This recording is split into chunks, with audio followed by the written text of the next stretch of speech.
നിങ്ങളുടെ favourite shows ഇനി ഒരിക്കലും മിസ്സാവില്ല. ഇപ്പോൾ C5-ലൂടെ കാണും നിങ്ങളുടെ ഫേവറേറ്റ് ഷോസ് തികച്ചും സൗജന്യമായി. ക്ലാസ്സിലായിരുന്നു രാധിക. അല്ലെങ്കിൽ അവളവിടെ വിഷമിച്ച് നിൽക്കായിരുന്നു. എന്തിനാ വിഷമിക്കുന്നത്? ആ പ്രശ്നം തീർന്നു. വരുണിനെ പോലീസുകാർ വിട്ടു.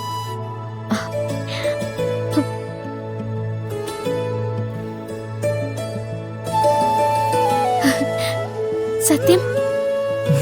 എന്നെ ഇപ്പൊ അഡ്വക്കേറ്റ് വിളിച്ച് പറഞ്ഞതേ ഉള്ളൂ. വരുണിന്റെ പേരിൽ ഒരു ചാർജും ഇല്ല. Thank you madam.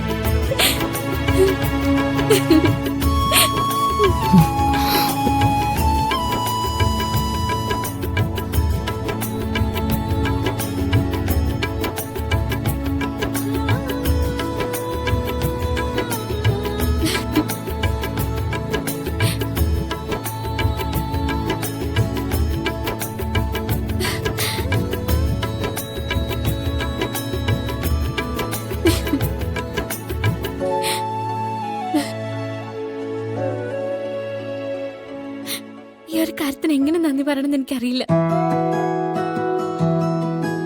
വരുൺ പാവ, സ്നേഹിക്കാൻ മാത്രം അറിയാവുന്ന ആളാ. എനിക്ക്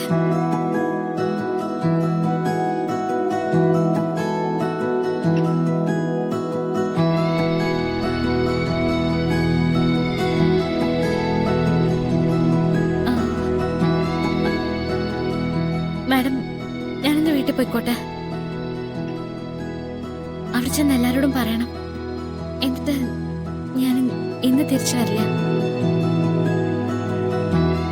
കുറെ നേരം ഭഗവാന്റെ മുന്നിലിരിക്കണം. മാഡത്തിനെ കൊണ്ട് ഈ ഉപകാരം ചെയ്യാൻ ഭഗവാൻ തോന്നിപ്പിച്ചല്ലോ. വരുൺ രക്ഷപ്പെട്ടല്ലോ.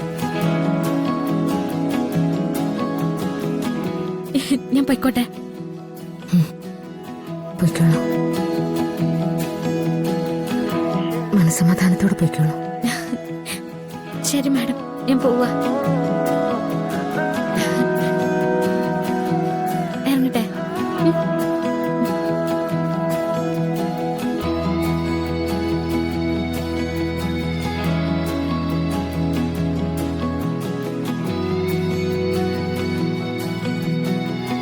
ശ്യാമ ശ്രദ്ധിച്ച അവളെ. വരുണിന്റെ കാര്യം പറഞ്ഞു തുടങ്ങിയിട്ട് എനിക്ക് എന്ന് പറഞ്ഞ് അവളെന്തോ പറയാൻ വന്നു. പെട്ടെന്ന് അവളത് പറഞ്ഞൂല്ല. അതെന്താ അങ്ങനെ? കാര്യം എനിക്ക് മനസ്സിലായില്ല. ഏറ്റവും പ്രിയപ്പെട്ടവനോട് തോന്നുന്ന ഒരു വൈകാരികത.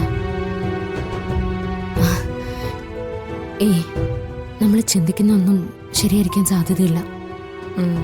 എപ്പോഴെങ്കിലും നമുക്കത് കുട്ടിയോട് ചോദിക്കണം. എന്തോ അങ്ങനെ മനസ്സിൽ തോന്നിപ്പോയി. അത് ചോദിച്ചു തീർക്കാതെ പറ്റില്ലല്ലോ.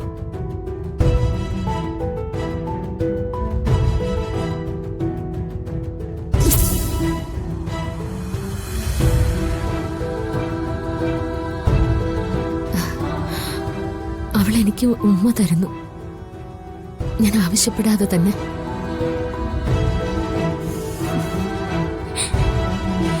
ചേച്ചി, എന്റെ മോൾ എന്നെ ഉമ്മ വെച്ചു, എന്നെ കെട്ടിപ്പിടിച്ചു. എന്നിലെ സ്വപ്നങ്ങൾ ഓരോന്നായിട്ട് നടന്നുകൊണ്ടിരിക്കുക. ഡൗൺലോഡ് ചെയ്യൂ C5 ആപ്പ്. കാണൂ എല്ലാ എപ്പിസോഡുകളും സൗജന്യമായി.